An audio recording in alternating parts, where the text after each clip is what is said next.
скользко-то як.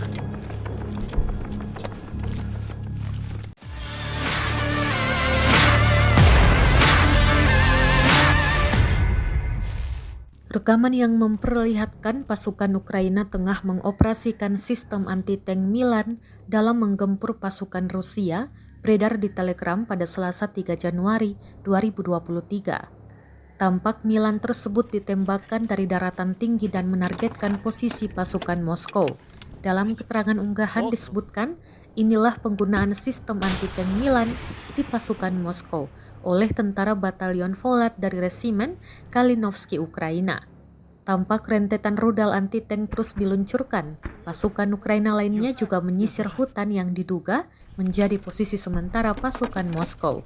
Namun tidak dijelaskan lokasi pasti penyerangan tersebut, termasuk jumlah korban hingga kerugian dari pihak Rusia. Ні. Есть? Готов?